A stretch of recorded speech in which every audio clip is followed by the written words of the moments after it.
It And depends. next year, I'm sure I'm gonna play by 2023 after the holiday season. I've been nice this year, so Santa should hook a brother up. You're leading the charge of Apex, spreading Apex around.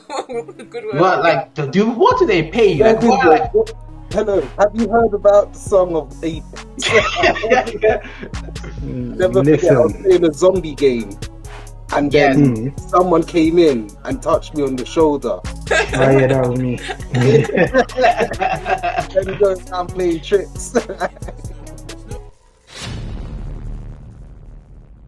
Hello, hey everyone. My name is creatively Anzy, or just Anzy, and welcome to Melanin Gamers Year in Review. We are reviewing the entire year, all the things that MG has done for 2022. And here I have with me some of the members of the MG team.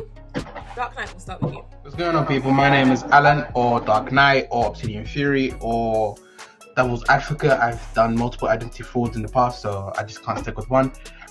What's going on, gang? Yo, what's good, OGs? It's me, TJ, the OG Otaku. If you didn't know what time it is, it's anime time. That's what it is. All the time, every time. But yeah, we're here with the MG squad. What's going on? Yeah, you know what it is. Zen, illustrator and gamer at MG. What's going on, people? So January, we welcomed in a new year, announcing that we are bringing back Self-Care Sundays. So we did Self-Care Sundays last year in 2021, and it proved so popular that we thought we'd bring it back again this year, which was amazing. We had our first tournament, Virtua Fighter 5, hosted by our FGC champion, Dollar Yen.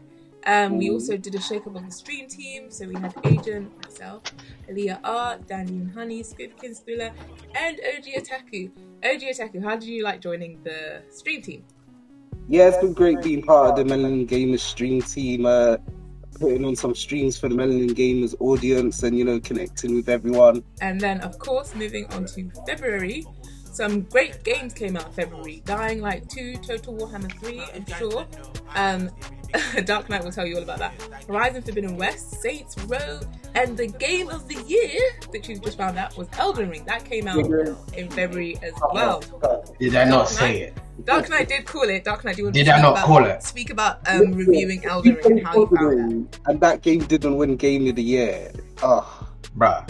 It felt like what it was like for Forza last year, where it's like Forza dominated and people, I can't remember what game actually. That's the thing, I can't remember the year that Forza didn't win. Is I can't remember the year which game. Wasn't it God of War?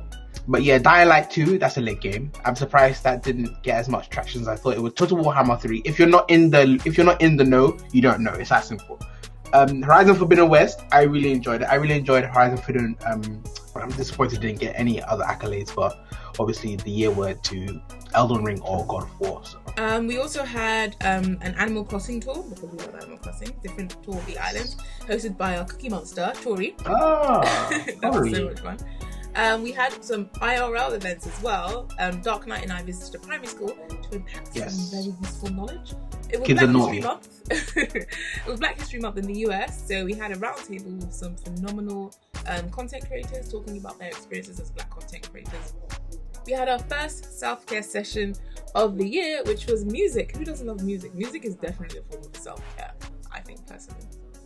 It could be better. Sure.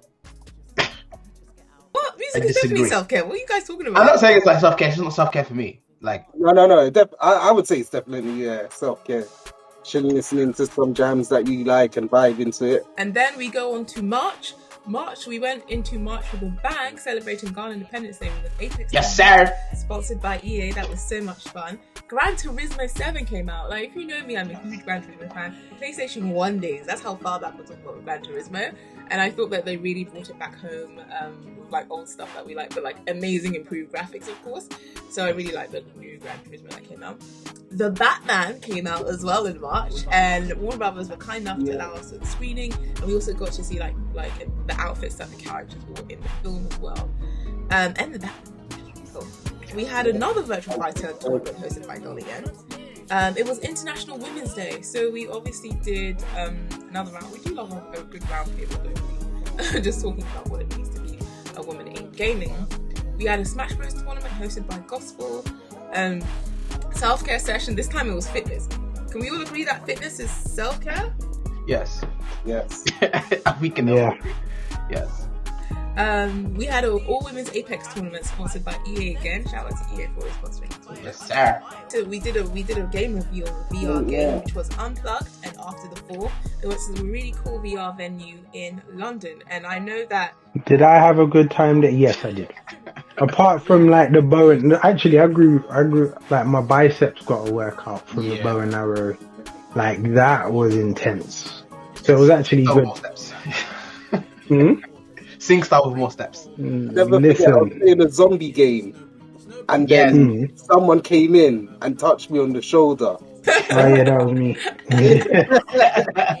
Then going around playing tricks. Okay, April was Apex April. Come on, how many times do I have to mention Apex? We had Apex April, tournaments, cosplay, quizzes. We had it all in April, which was amazing. April was also the month of Insomnia, and the festival, that is, not Insomnia, as you can see. We not only had a panel at Insomnia, we also did an Apex tournament and a Smash Bros tournament at Insomnia. Yes, which was crazy. Dark Knight, stress. It was stress. Do you know why? Okay, let me explain to the crowd why. Okay, this is what happened on the day.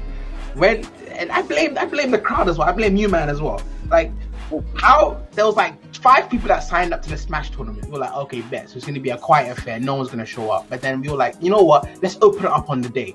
Biggest mistake of my life. We opened it up on the day and we had like 50 to 60 to 70, 80 people like just come through. They brought like their own controllers and everything. You were like, there was a crazy queue going around a corner. Everyone and their mum showing up to battle. Everybody and their mum and their dad and their grandma and everyone showed up, bro. Shout out to Rose as well. She was a gangster on the day. She was great and just a wonderful person to be around. The BAFTA in games. Hello, how can you forget? That was one of the coolest things that happened this year. That was so amazing. It was wonderful. It was brilliant. I got to be one of the judges at this year's BAFTA in gaming, and Dark Knight and I got to go down to the ceremony and network our butts off, which was phenomenal and crazy and so good that let's go and segue into May. With May, what happened was, due to all that great networking, we got a sponsorship with AMD. So AMD is now affiliated with AMD, which was so good because of the networking. So also shout out to the people who helped us get into the BAFTAs. Rose, this is a different Rose. There's so many roses that help us. We got to meet the people that made some of the games that we all love and we all cherish. So it was actually really, really fun to like really dissect their minds and stuff. And that was the month of May, and we also had a Tekken tournament. We do love our fighting games. We just realised how much we love our fighting games. I've mentioned that a lot. Undefeated. The best way to have a tournament is with fighting game. So we hosted that with Raw Super, and shout out to Mr. EMPTV also for organising that. Multiverses came out as well. So Multiverses, that came out in the month of May, which was amazing. We also started MG Spotlight pieces, so our origin stories kind of thing. You know, when we did like different interviews with different people, like with me, why I started the MG, Oji Otaku, Dark Knight, and interview with Zen. So that's all of that was happening that time where we sort of kickstarted that off. May also means Comic-Con. That all happened in May. All of that stuff happened in May, you know that. So at Comic-Con, cosplaying, doing lots of stuff, panels, all that good stuff. We do love a good panel at Comic-Con, and we were cosplaying and hanging out, and it's just like a nerd fest. That's what Comic-Con is. Yes. And June, we were split. I went to Ghana to do some events in Ghana, and the others stayed here. You guys went to the Quarry event. How did you guys find the Quarry event? It was good. It was fun. When I first got there, I was like, and I started playing the game for a little bit, I was like, oh my gosh, this is such a streamer game where it's like, because of how the game is set up, it's like a very narrative experience where it's like, it's telling a story with gameplay elements rather than it being a game that's narrative focused, if you get what I'm saying. So like, The Last of Us is a game that's narrative focused, whereas this is a film with gameplay elements. So playing this game, there's a lot of decisions that you can make, and it's like, it's from the same, I think it's in the same kind of genre as like Until Dawn and that kind of thing. It was good. In Ghana, so that means Melanin Gamers is truly international. So whilst some of us were at the Quarry event, I was also doing NerdCon in a class. It was like Comic-Con, but Ghana-fied. It was amazing. We were so glad to be part of it, and it's one of the first sort of nerd conventions in Ghana as well. So that's really cool. And I think this is their 3rd year, so it was really, really nice to be like sort of part of that. We also had the interview with Brown Sugar Saga. and Zen, so definitely check those interviews out. Hey, sugar. And we started anime watch parties. So OJ, our resident anime connoisseur, tell me about some of the anime watch parties that we did. Yeah, no, we've been holding some anime watch parties in the Melanin Gamers Discord, and they've been really fun. We've had people come through and I've taken suggestions on like what animes people like to watch. And I've also had the opportunity to just introduce people to some animes that I know of and some, deep cuts and stuff like this. But it's been really good, and we're looking to keep them going on throughout 2023. Okay, now for July, this is deep summer now. So in keeping with the Ghana events, we were honoured. Melanin Gamers always pioneers as well. Yes. We did the first ever Apex tournament, in-person Apex tournament, sponsored by EA in Ghana. We're the first ones to do it. We are leading the charge of Apex, spreading Apex around. Good word. What, what do they pay you? Hello, have you heard about the song of Apex? These are whole Jehovah's Witness when it comes to Apex. She's knocking on people's doors have you heard the good word? Have you heard about Apex? Have you heard about Apex? Have you heard about Apex? And that was at Arena 233, which is one of Ghana's cutting edge gaming lounges, which is amazing. Everyone who goes to Ghana, definitely check that out. We also had an interview with one of our MG streamers, Aaliyah Art. She's amazing. Definitely check out her artwork and everything. We launched the Watch campaign, which is, we partnered with ViaVernet with that, and it's trying to tackle, it's an online gaming community trying to tackle toxicity in gaming. Right now we're specifically focused on Call of Duty, but down the line we know there's a lot of toxicity in different games. So that is the Watch campaign. Definitely check out the Watch campaign, you guys. The link will be in the bio as well. We went to, I said we're international. We were in Amsterdam for TwitchCon. We had a panel there, and it's just crazy that we were moving all over the place, Back in London, I may have eaten a brown OJ Otaku, you guys went to the EA Art of Football FIFA event. How was that? Yeah. So that was actually really great. That was really interesting, and I hope they bring it back because it was only a small pop-up, I think, open for 2 weeks. Also back in Ghana, I keep moving around the place, Amsterdam, Ghana, London. We had the Web3 conference, which we were very happy to be part of as well. Amazing. Spoke about Web3 gaming and stuff like that, and how that is. But definitely check out, next year we will be doing some more Web3 dives into Web3. Yeah. Sorry, do you want to take this? So that people can understand that. Sorry, go on. Okay. Yeah, basically, because I'm going to be the one that's going to be doing kind of deep dive. There's been a very, very conscious shift in gaming, and I don't know if a lot of gamers are on board with it, but I think it's something that needs to be discussed. I think it needs to be raised to the forefront so people are informed about it. So August is rolling around, and August we had the Red Bull event. So how was the Red Bull event? Zen, I'm going to you for this. How was that? It was good, especially if you liked Mario Kart, because they had Mario Kart on a massive screen, and the drinks were pockets went empty. I'm not gonna lie, drinks were not empty. Every flavour of Red Bull you could imagine. That's pretty cool. We also had The Last of Us Remastered come out as well in August, which Dark Knight did a review on, so check it out. On extra hard difficulty now. If I've completed the game, I'm doing on extra hard difficulty. I'm doing the hardest difficulty I can. Relax. We had September. We were back at EGX. Now EGX is very special to me because that was the first time that Melanin Gamers did a panel. We did a professional panel at EGX. So it was lovely to go back to EGX in person and do that again. I say unfortunately I was sick, so I was not there. But the others held it down, and I heard from different sources that it was an amazing panel. And so you guys did brilliantly. Yes, it was. All thanks to your boy. Thank you. You're all welcome. Humble as always. September is Sickle Cell September, so we did a 24-hour stream. You know we love our 24-hour stream, so we raised money for the Blood Fund. That is an Imperial Health charity that helps people with sickle cell here in the UK. We organised a panel as well in collaboration with Women in Games. We interviewed different gamers in different countries on the African continent, so that was really cool. Let's roll on to October. Now, October is Black History Month here in the UK. And we were part of Twitch's Black History Month Showcase. We organised streams, showcases, all of that good stuff. Wild Hearts, the game came out. Melanin Gamers turned 4 years old. Yay! So we were invited by Comic-Con to organise a tournament on all 3 days of Comic-Con, which was crazy. Smash Bros and Mario Kart, which was amazing. I was also on the panel. It was a crazy We learned, but we learned though. But we had learned from the previous one. We had learned. It's true, we did learn. We were just like, sign-ups on the day? Never again. I'm kidding. We did do sign-ups on the day, but we were able to definitely manage it more. We learned that we needed more people, so it was all hands on deck as well. So definitely, like, it was amazing that we got so much help. You know, Gospel came through as well. So did Nicole to... yeah, shout out to him as well. Shout out to her. People just helping us on the day was lovely. And also Agent 2.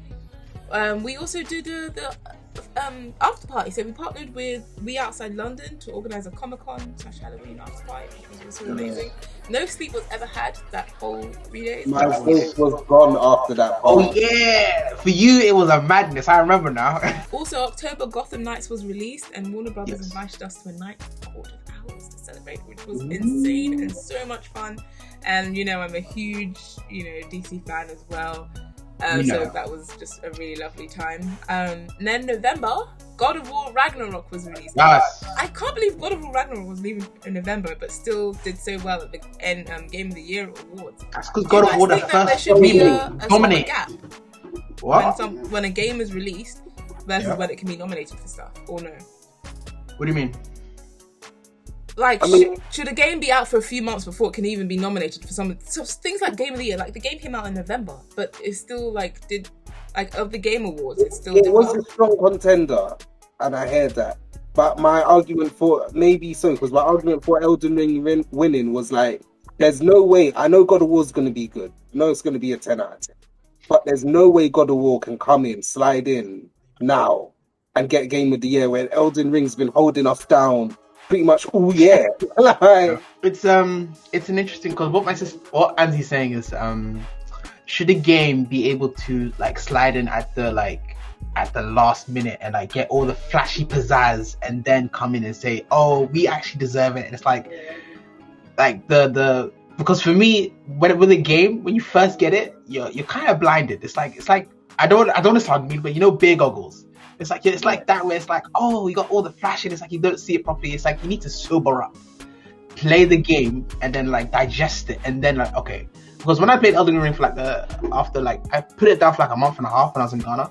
Then I played it again. I was like, oh, I could see all the the rehashed assets that they used. Some of the moves were the same from Demon Souls and from Sekiro and all that kind of things. I was like, but I do think that the Elden Ring should have won it, and it did win. And I think that God of War got best action adventure. It got best narrative. It got a lot of things, but just Game of the Year means you had to be there for the year. That's how But then is that unfair to God of War? Because then will they be able to get nominated next year? What if from now, when God of War's out, it's November, and by like August next year, people are still playing it? Can it get voted for Game of the Year in that year, or it's like one and done and that's it? Because because that's what I was just trying to give the example before. Literally, look at when we talk about Game of the Year. Look who won it. However many years later, GTA. I don't exactly. That one I don't think. I don't think that. Yeah, but then that's not fair to games that get released late. Because of course, Elden Ring has sold more. It's been out for ages. It depends. Yeah, I'm sure I'm gonna play by 2023 after the holiday season. I've been nice this year, so Santa should hook a brother up. I'm gonna play God of War, and then I'll be like, you know what? Maybe I would have thrown in a vote for God of War, but it came in too late. I don't know about that, man. Cyberpunk still has a chance to win Game of the Year. Great stuff, love it. In conclusion, all right, okay. Sorry, that we went off on a tangent there. But other games that also came out, Sonic Frontiers, which was amazing. I love. I'm a huge fan of Sonic. Love those games. It was alright. Callisto Protocol. That guy hasn't played. Yes, Callisto sir. Protocol. Exactly. Fanboy of Callisto Protocol. I haven't played that yet. I'm excited for that. Love Sonic. Sonic is the best, by the way.